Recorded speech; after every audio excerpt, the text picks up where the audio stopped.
¿A dónde creen ustedes que estamos a punto de llegar? ¿De quién creen que es esta casa? Pues nada menos que de un gran poeta mexicano, Jaime Sabines. ¿Se dan cuenta? Fíjense ustedes que dicen que cuando uno entra a la casa de un poeta, la vida se transforma, las cosas cambian, que uno ya no es el mismo después. ¿Quieren descubrirlo conmigo? Los invito.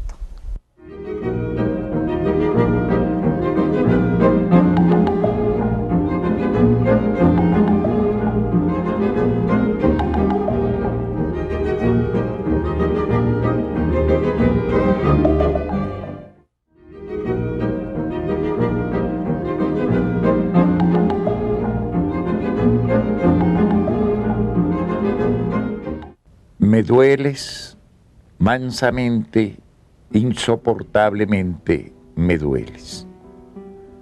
Toma mi cabeza, córtame el cuello.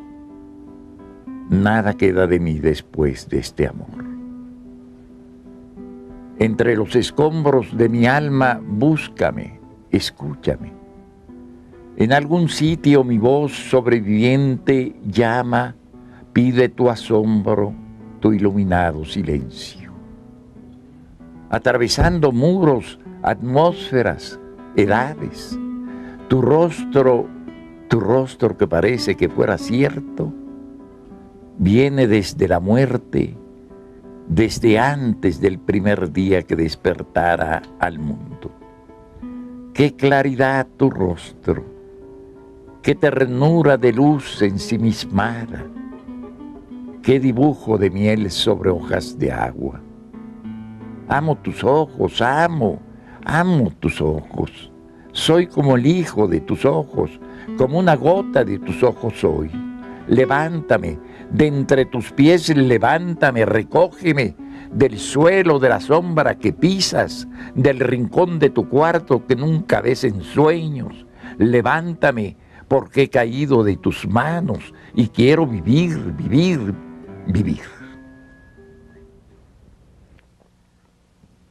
Quiero empezar el programa dándoles las gracias a ustedes, porque gracias a ustedes tenemos con nosotros hoy una figura, un personaje, un poeta, don Jaime Sabines. Muchísimas gracias a ustedes, porque por ustedes lo invitamos y por ustedes estamos aquí. Muchas gracias, Jaime, de verdad. Gracias a ti, Lupita. Es un placer estar contigo. Aquí en tu casa, que nos hayas abierto las puertas de tu casa tan acogedora. Se siente la poesía por todos lados, en todos los rincones. Y fíjate que he tratado de ocultarla. Aquí es una casa de un pequeño burgués cualquiera. No es la casa de un poeta. ¿No la ves como casa de poeta? No, no la veo como casa de poeta. Digo, los libros cualquier gente los puede tener, ¿verdad? Pero no es una casa de poeta realmente, los muebles, todo. Esto aquí predomina el juicio, la voluntad de mi mujer y de mis hijas, así que no. Entonces no tu recámara sí es una recámara de poeta. No, tampoco, menos aún. Tu cama. La cama es una cama grande, una cama. Lo único que me gusta de mi cama es que es muy amplia, muy ancha. ¿Cómo se llama? King size. King size. Exactamente. Eso es lo que me gusta de mi cama. Pero últimamente, en los últimos 5 o 6 años, he estado en una cama estrecha que se mueve eléctricamente, que se le sube la parte de arriba, la parte de abajo, por las fracturas, por las operaciones, por todo eso. Casi he dormido más en la camita de hospital que en mi cama. Bueno, a una de ellas, no sé cuál, si la king size o la estrechita, le hiciste casi un poema. Bueno, eso fue ya, no, sí, un poema, pero ya hace muchos años, a una cama común y corriente, cuando vivía yo en la colonia Santa María de la Ribera. En la calle de... Mirto 40.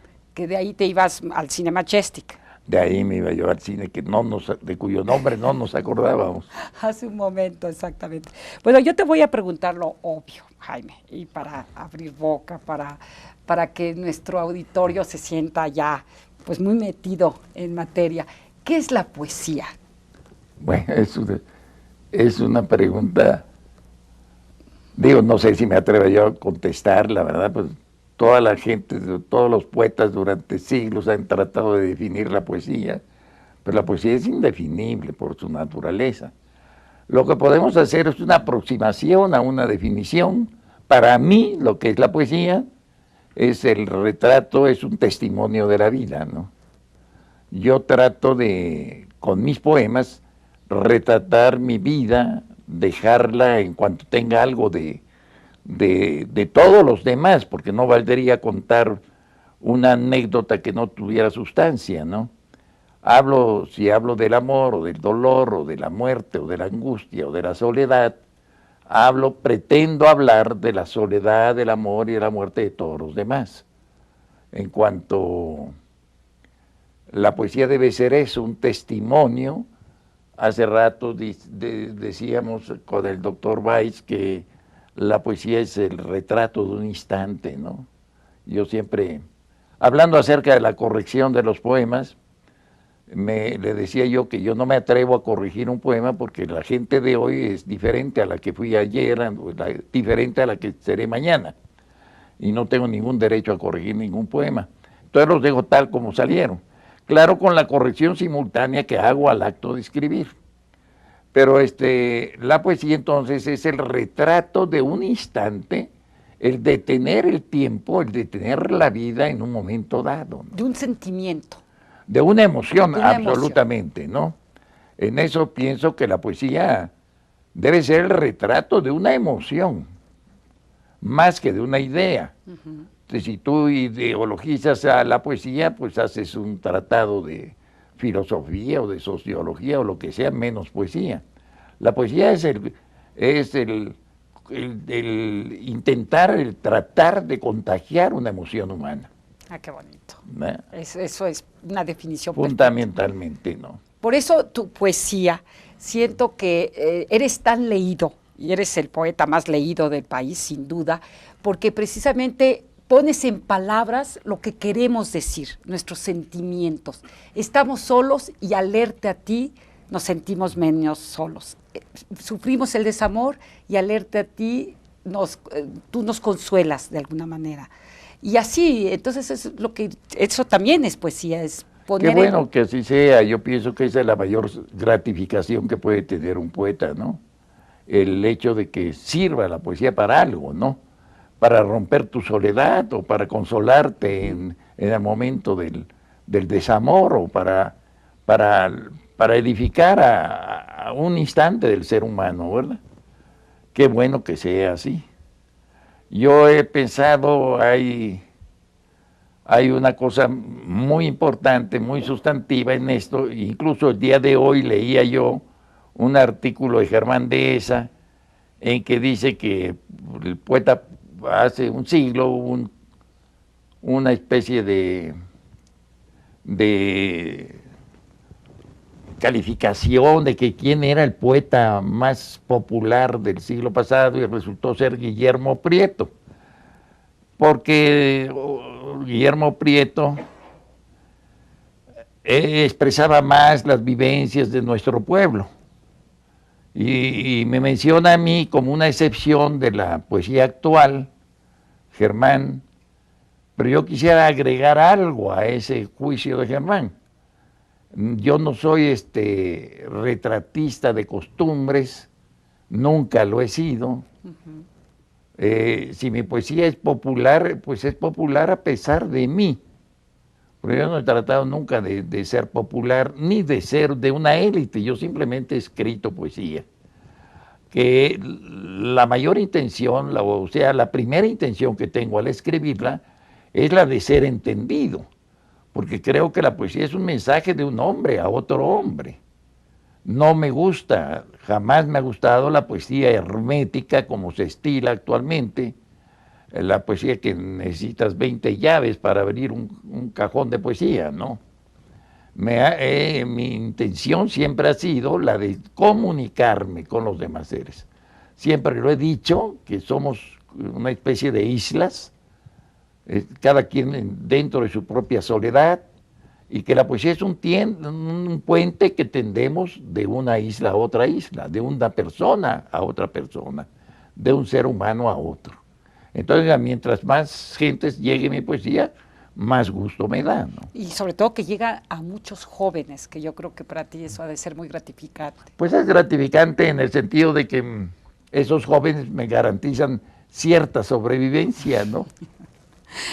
Jaime, vamos a ir a un corte. Yo no quisiera ir nunca contigo a un corte, sino escucharte eternamente, pero pues tú sabes lo que es la televisión. Claro. Y enseguida regresamos con el poeta. De acuerdo.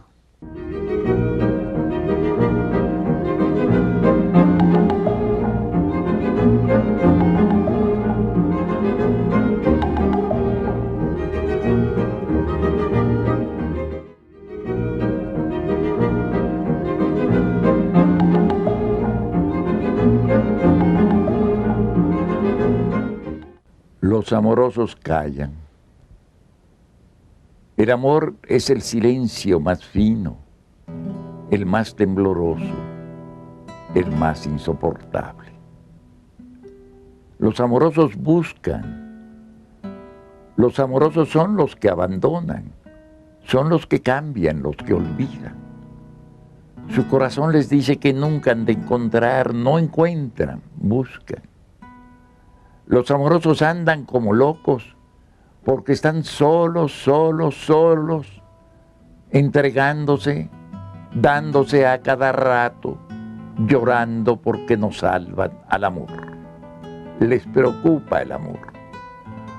Los amorosos viven al día, no pueden hacer más, no saben. Siempre se están yendo, siempre hacia alguna parte. Esperan, no esperan nada, pero esperan. Saben que nunca han de encontrar.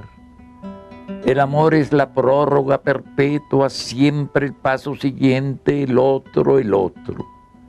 Los amorosos son los insaciables, los que siempre, qué bueno, han de estar solos. Los amorosos son la hidra del cuento. Tienen serpientes en lugar de brazos. Las venas del cuello se les hinchan también como serpientes para asfixiarlos. Los amorosos no pueden dormir porque si se duermen se los comen los gusanos. En la oscuridad abren los ojos y les cae en ellos el espanto. Encuentran alacranes bajo la sábana y su cama flota como sobre un lago. Los amorosos son locos, solo locos, sin Dios y sin diablo. Estamos de regreso con nuestro poeta. Me gusta poner así mi poeta, nuestro poeta, como que te robo de alguna manera, ¿no? Te apropio. Qué bueno. Y eso es lo que sucede con tu poesía, Jaime, que cuando la tenemos frente a nosotros, ya sea por medio de un fax, o la transcribimos en una hojita de papel, luego la hacemos nuestra, es nuestro poema, casi como si lo hubieras escrito para cada uno de nosotros. Yo creo que eso es maravilloso. Por eso estos jóvenes te leen tanto y por eso, no obstante, vivimos una época así tan descosida, a ti sí se te lee. Qué bueno, a mí me da mucho gusto. A mí me da mucho gusto y pienso, no sé si viste la película de Neruda, el cartero. Claro. El cartero le dice una cosa fabulosa a Neruda: tu poema no es tuyo, sí, tu poema es mío. Claro. Y eso es fundamental, la poesía es del que la lee. Claro. En mi caso, yo no voy a reclamar mis derechos de autor sobre los amorosos que tanta muchachada lee como si fuera de ellos, ¿no? Y como la verdad es de ellos, ¿no? Claro. Para eso lo escribiste, para ellos. Para ellos. Bueno, yo no quiero dejar de pasar mucho tiempo sin hablar del amor. Tengo esta inquietud que ya te había comunicado, que creo que la gente antes amaba diferentemente, que ahora las cosas se han manoseado mucho, se han desgastado. Y pienso cómo se enamoraron mis padres, que no tiene nada que ver cómo se enamoran ahora, ¿me entiendes? Mi padre se pasaba horas frente a la ventana de mi madre en las calles de Milán 35, a tal grado que el farol se hizo, donde él se reclinaba esperándola. Ya no sucede eso. ¿Tú crees que ese concepto del amor ha cambiado? ¿Se enamora uno de una forma diferente ahora? Bueno, yo creo que en lo esencial el amor es el mismo, ¿no? En todas las épocas. Pero cambia en todos estos aspectos superficiales del amor.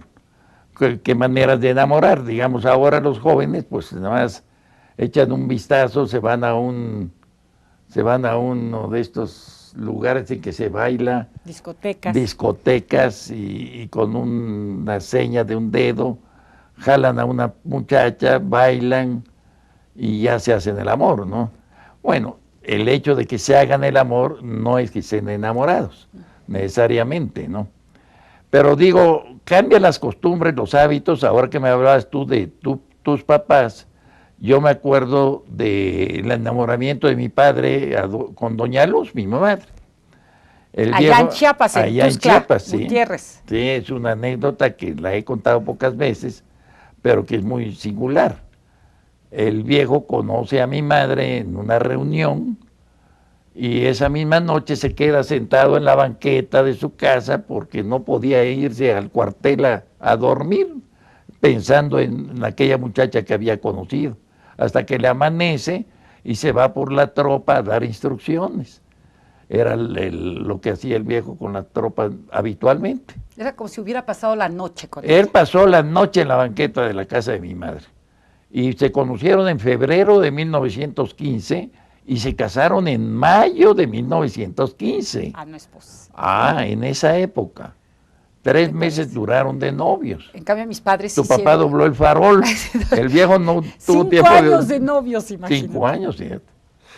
Entonces, hay amores de diferentes maneras, pero en el fondo es el mismo, es la misma pasión, ¿verdad?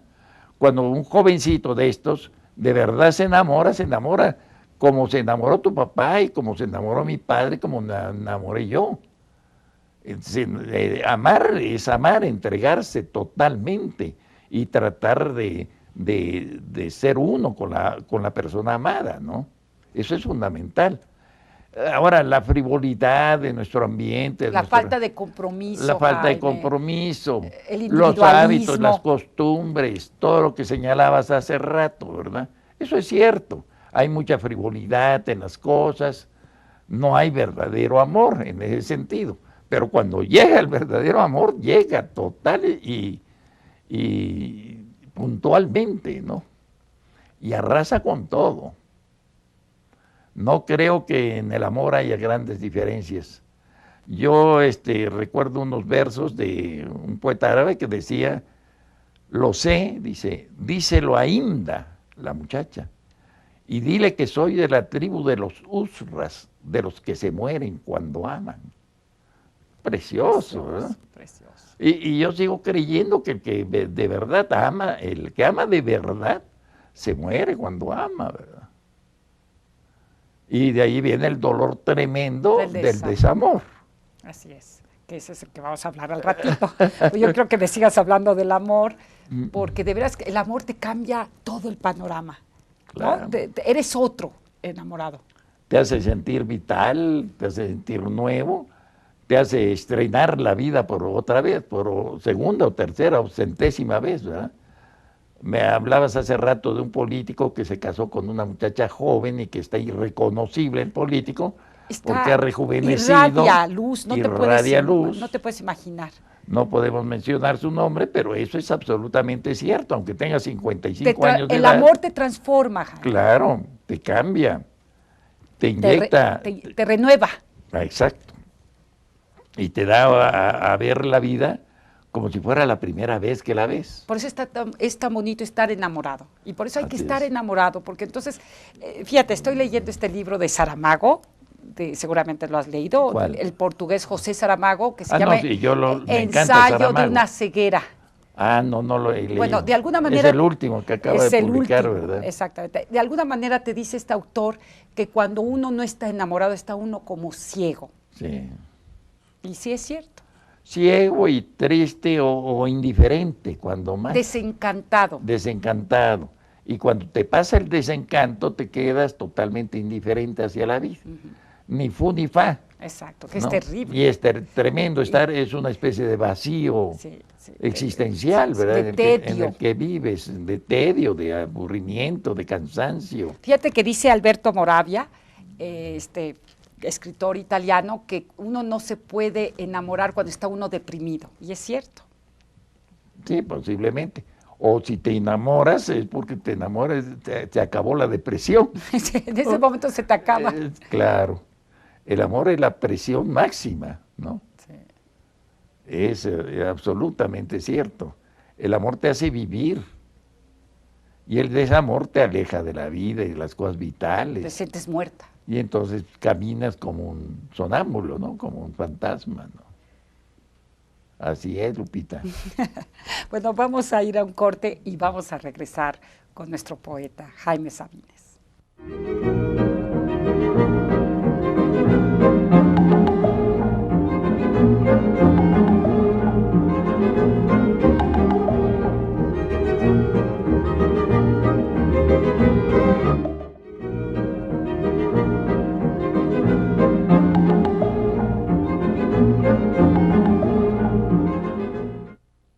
Yo no lo sé de cierto, pero supongo que una mujer y un hombre algún día se quieren.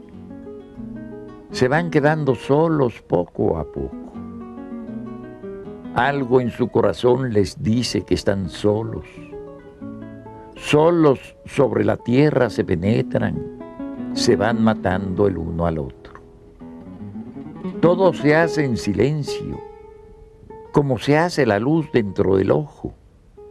El amor une cuerpos, en silencio se van llenando el uno al otro. Cualquier día despiertan sobre brazos, piensan entonces que lo saben todo, se ven desnudos y lo saben todo. Yo no lo sé de cierto, lo supongo. Bueno, estamos otra vez aquí con don Jaime Sabines, que me dijo, tú llámame Jaime, no me digas ni maestro ni nada, llámame Jaime. Así claro, ¿cuál debe ser? Ahí sí, pero Jaime con mayúsculas. Nada más que alzaras la voz. Exacto, cada vez que decía Jaime, mira, se me llena la boca, ¿no? A ver, dime una cosa, Jaime, ¿por qué te hiciste poeta? Porque tu destino hubiera sido, estaba trazado para otra cosa, para ser doctor, por ejemplo, estudiaste medicina. Sí, esa fue una aventura muy cruel.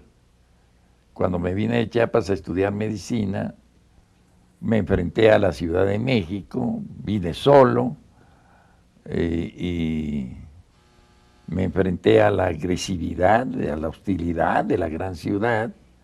Ya lo he contado en algunas ocasiones. Y entonces iba yo a la escuela de medicina y me di cuenta de que inmediatamente me di cuenta de que no iba yo a ser médico. Pero me aguanté 3 años. Primero para que no me llamaran destripado, el estudiante destripado. Y luego pensando, con un gran sentimiento de culpa, de que mis padres querían tener un hijo médico. Entonces me aguanté 3 años odiando la escuela de medicina, hasta que llegué un día de vacaciones a Chiapas y le dije a mi padre, no voy a ser médico. Y él me dijo, pero hijo, no seas médico, estudia cualquier otra cosa, lo que quieras. Después de 3 años de esfuerzo. Después de 3 años en que yo me moría de llanto, de dolor, de angustia, de culpa. Entonces mi papá me dijo, la verdad, pues yo no te obligué a ser médico. Nosotros nos hubiera dado mucho gusto tener un hijo médico, pues si no quieres estudia para ingeniero, para el abogado, para lo que quieras. Entonces yo me puse a llorar como una criatura y me fui a mi cuarto encerrado. Después de 3 años, una descarga emocional tremenda, ¿no? Pero esos 3 años son los que me hicieron poeta, de verdad. Yo recitaba poesías desde muchachito. Ya lo he contado que mi mamá me llevaba con sus comadres y que recite Jaimito, y yo me echaba unos poemas ahí. Pero cuando de verdad sentí la necesidad de escribir fue en esos 3 años en que me sentía yo prisionero de la angustia, de la soledad, de la gran Ciudad de México, ¿no? Y yo empecé a escribir desaforadamente. Ninguno de esos poemas está en ninguno de mis libros. Eran malos poemas, pero ahí me enseñé a escribir. Ahí me enseñé a ser poeta, ¿no? Aunque haya sido muy mal poeta en esa época. pero fue cuando me tiré al agua a nadar. Y la etapa en donde cuando trabajaste en la tienda de tu padre, eso ya fue después. Eso fue después. Yo ya, después de esa experiencia de medicina, al año siguiente me vine a estudiar aquí a México de nuevo, pero entré a la Facultad de Filosofía y Letras, a estudiar lengua y literatura castellanas. Ahí ya me sentí muy a gusto, tuve muchos amigos de esa época, que son grandes personajes actualmente, grandes escritores. ¿Entre ellos quiénes son? Mencionaba yo al doctor Fernando Salmerón, que es un gran filósofo, que ha recibido grandes homenajes en México, es maestro emérito de la universidad. Él es filósofo. Pero tenía yo de amigos a Emilio Carballido, el dramaturgo, Sergio Magaña, que ya murió, también dramaturgo, cientos, bueno, no cientos, pero... A Rosario Castellanos. Rosario Castellanos. Que le hiciste un poema tan bonito. Ay, Rosario. Es una belleza de poema. Chayito Castellanos y Lolita Castro, Ajá. Luisa Josefina Hernández, que también es dramaturga. Espléndida cuentista. El que murió hace poco en Veracruz, Sergio Galindo, buen novelista. En fin, muchos de ellos, y en esa época conocí también, aunque eran mayores que yo por la edad, y hice muy buena amistad con Juan Rulfo, con Juan José Arreola, toda una generación de buenos escritores. Oye, y en tu etapa que estabas en la Facultad de Filosofía y Letras, ¿es cuando trabajaste en esta tienda? No. Yo estudié los 3 años allí, me fui de vacaciones a Tuxtla. Ay. Pero en 52, estando en Tuxtla, mi papá sufrió un grande accidente y me tuve que quedar 2, 3 meses más en Tuxtla. Cuando vine a ver, ya era tarde para regresar a hacer mi tesis en la Facultad de Filosofía y Letras.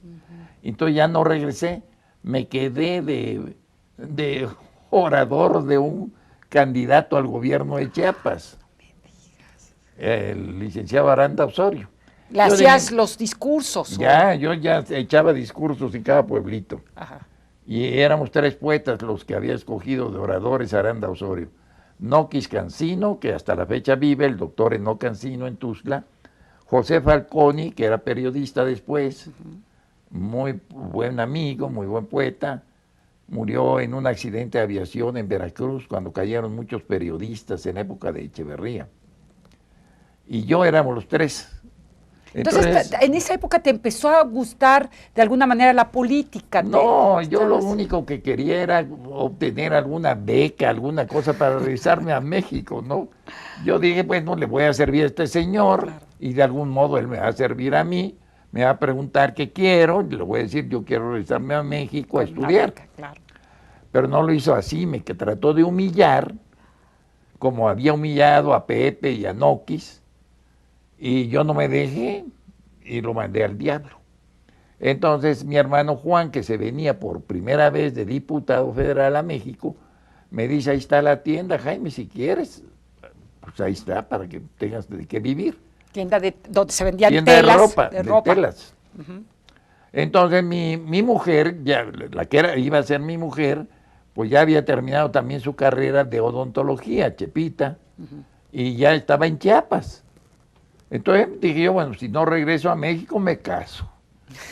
Y para casarme, pues necesito comer, necesito trabajar, necesito algo. Y le acepté la tienda a Juan, y ahí me metí de tendero, que lo he dicho muchas veces, el oficio más antipoético del mundo, sí, ¿verdad? Completamente. Vender ropa, vender telas, ¿verdad? Ahora que me estabas hablando de tu collar y del regateo que tuviste con la señora en Francia, me acordaba yo de Chiapas. En Chiapas el regateo era de ley. Ahora ya vas aquí y en Tuxtla también, ya hay muchas tiendas modernas en que ya no hay regateo, cada cosa tiene su precio y todo, ¿verdad? Pero en Chiapas, en esa época, ¿cuánto cuesta esto? Pues hombre, te lo voy a vender en 200 pesos. No, déjamelo usted en 100 o en 80. Y ese era para morir. A mí no hay nada que me guste más que regatear. Mi mamá era la maestra en el regateo y entonces aprendí mucho de ella. Yo aprendí a fuerzas, aprendí de eso allá en Chiapas. Fíjate que es muy útil para la vida, ¿eh? Porque después sí, uno claro. regatea después otras muchas cosas también. Sí, claro. Vamos a ir a un pequeño corte, Jaime, y regresamos enseguida.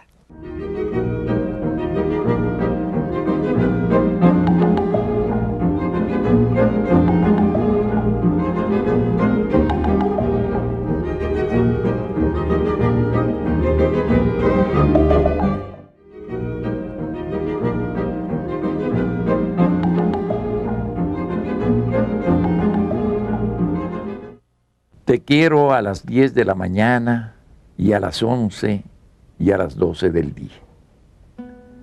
Te quiero con toda mi alma y con todo mi cuerpo a veces en las tardes de lluvia. Pero a las 2 de la tarde o a las 3,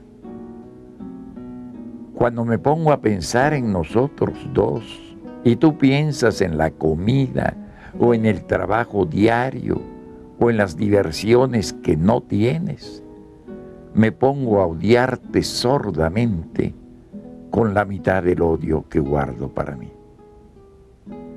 Luego vuelvo a quererte cuando nos acostamos y siento que estás hecha para mí, que de algún modo me lo dicen tu rodilla y tu vientre, que mis manos me convencen de ello y que no hay otro lugar en donde yo me venga, a donde yo vaya, mejor que tu cuerpo.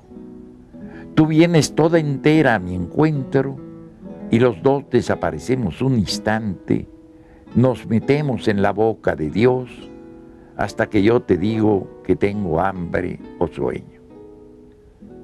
Todos los días te quiero y te odio irremediablemente. Y hay días también, hay horas en que no te conozco, en que me eres ajena como la mujer de otro. Me preocupan los hombres, me preocupo yo, me distraen mis penas. Es probable que no piense en ti durante mucho tiempo. Ya ves, ¿quién podría quererte menos que yo, amor mío? ¿Saben ustedes cómo me siento? Como si estuviera en el cielo. Estar al lado de un poeta es como si estuviera uno en el cielo, es igualito. Y otra cosa que les quiero decir, que Jaime quiere decir vida. Jaim en hebreo quiere decir vida. Eso es lo que tú nos das, Jaime, vida.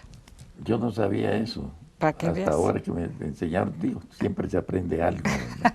Jaim dicen que es vida. Jaim es vida, porque creo que la tradición entre los judíos... Y es muy interesante lo que nos contó el doctor Weiss. El doctor Weiss nos estaba... Que cuando un tipo se enferma y sobrevive, o pasa un accidente y sobrevive, le llaman Jaim. Aunque se llame Carlos, lo vuelven a bautizar con Jaime. Con Jaime, o para ahuyentar el dolor o el peligro o el accidente. Fíjate qué curioso. Te cambias de nombre y te pones Jaime.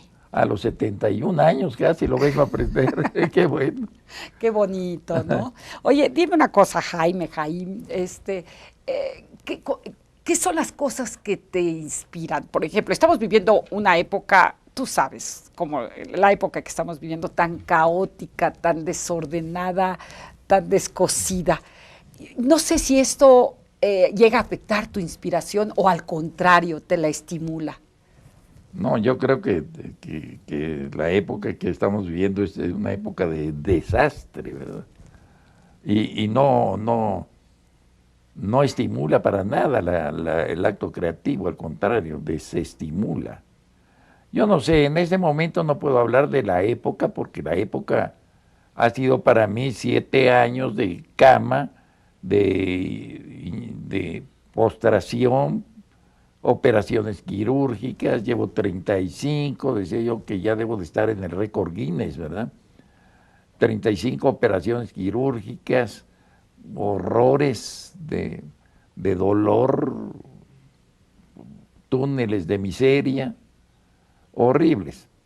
Entonces, no puedo decir mi vida es diferente a la época.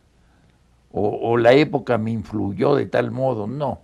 Esto fue un accidente, desgraciadamente coinciden estos 7 años de mi vida con estos 7 años de la vida política y social de México, en que han habido muchos desaguisados, ¿no? Pero en general lo que me inspira a mí para escribir es cualquier suceso inmediato que tenga yo a la mano, ¿no? Lo mismo, puedo hablar del amor que de la alegría, de la soledad o de la muerte cuando me ha sucedido. O de tu tía Chofi.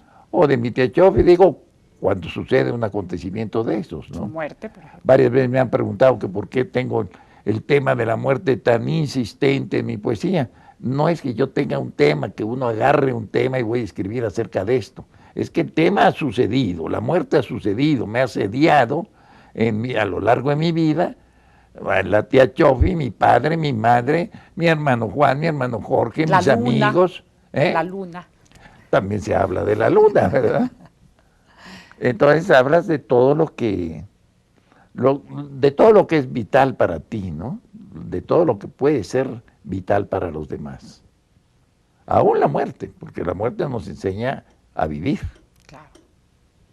No, y tú nos enseñas precisamente a aceptarla con humildad. Sí, yo siempre he pensado eso, fundamentalmente, porque me dicen, bueno, los poetas malditos. Bueno, los poetas malditos eran los poetas malditos porque quisieron serlo. Porque la vida no es toda una vida maldita. La vida tampoco es pura beatificación. La vida es todo este conjunto de amor, de desamor, de fracasos, de éxitos, de alegrías, de dolores, de desengaños, de pesares, de esperanza. Todo ese conjunto es la vida. Y eso es lo que hay que amar. ¿Y cómo amas tú a la vida? Que eso Así es lo que es maravilloso y es lo que transmites, ¿no? Así es.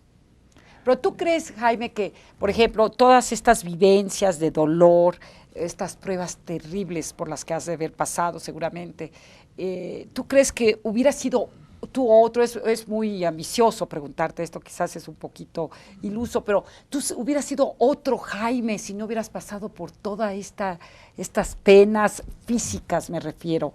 ¿De qué manera te formaron tu alma o de qué manera estas poesías que nos regalas, que nos has regalado tantas, han salido precisamente a raíz de ese dolor, de esa angustia o de esa soledad?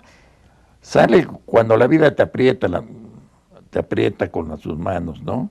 Sale el poema. No creo que yo haya sido, que fuese diferente, ¿no? No creo en las posibilidades. Digo, el ser humano tiene todas las posibilidades. Lupita Loaesa pudo haber sido doctora, pudo haber sido ingeniera o laboratorista o astróloga, pero Lupita Loaesa es lo que es. ¿Y para qué uno va a especular sobre las posibilidades de haber sido un científico buscando un nuevo planeta? Simplemente soy que soy, como eres tú, la que eres. Sí. Por eso, ¿tú crees en el destino? Creo absolutamente en el destino. Y creo que es tan hábil el destino que nos hace creer que somos libres para escogerlo. Entonces ya estaba escrito, por decirlo así. Totalmente, yo sí creo 35 operaciones ya estaban escritas. Yo creo que sí, no sé si 35 o 36, pero creo que todo lo que te sucede, lo que ha de ser será, dice la Biblia, y creo que así es. Yo sí creo en el destino. Es tan sutil que nos ha hecho creer en el libre albedrío, precisamente. Creemos... O que somos arquitectos de nuestro propio destino. Creemos que somos arquitectos pero no, de las nuestro cosas propio ya destino, están ¿verdad? escritas. Claro que las cosas ya están escritas y que tú simplemente las ejecutas.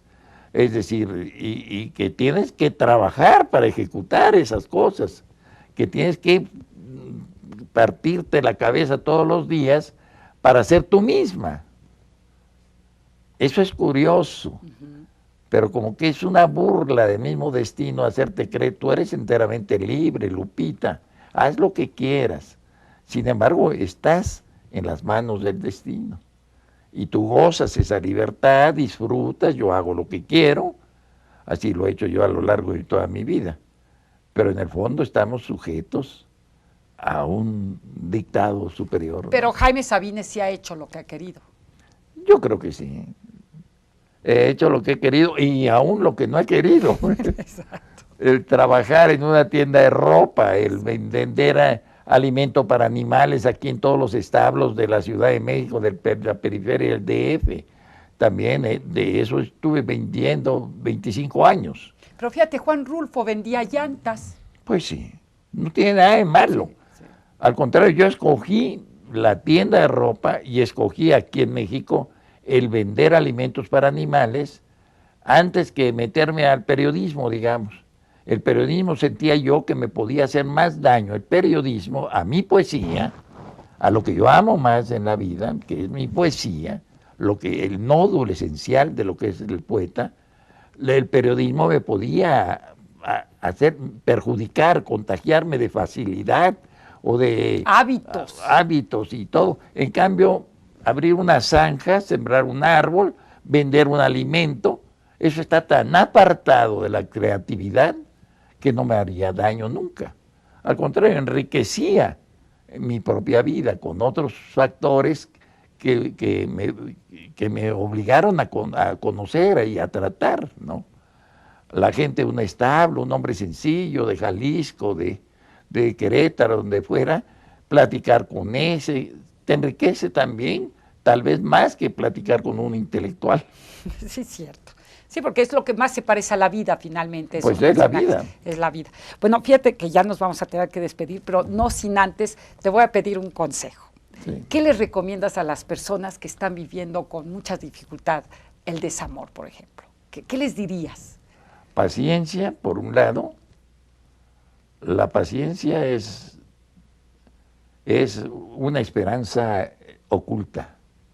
La paciencia es saber que va a llegar el día en que hay que vivir de nuevo, a plenitud. Entonces, puritita paciencia. Paciencia, fortaleza, desde luego. Tienes que ser fuerte para aguantar.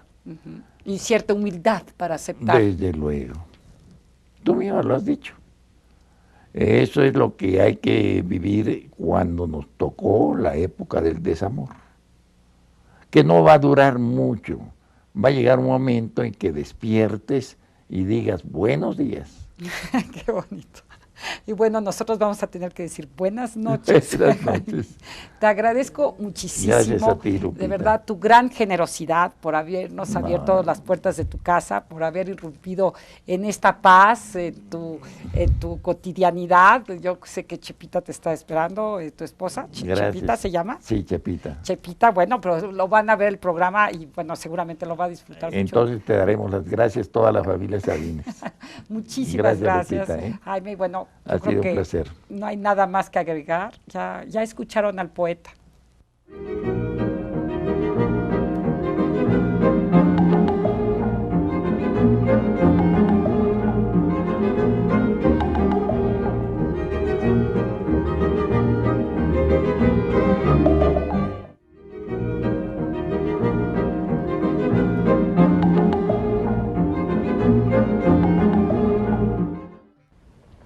La luna se puede tomar a cucharadas o como una cápsula cada 2 horas. Es buena como hipnótico y sedante y también alivia a los que se han intoxicado de filosofía. Un pedazo de luna en el bolsillo es mejor amuleto que la pata de conejo.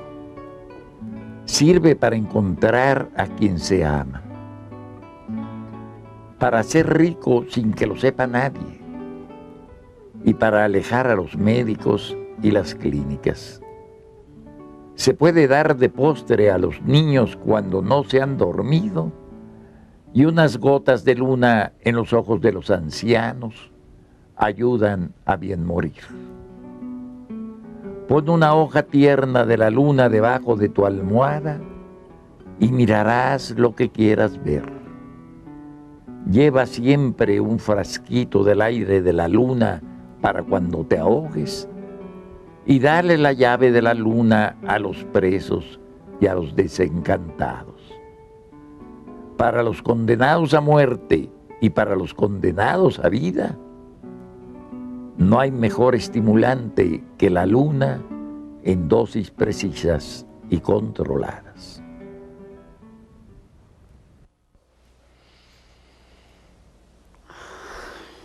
Esta flor me la regaló el poeta.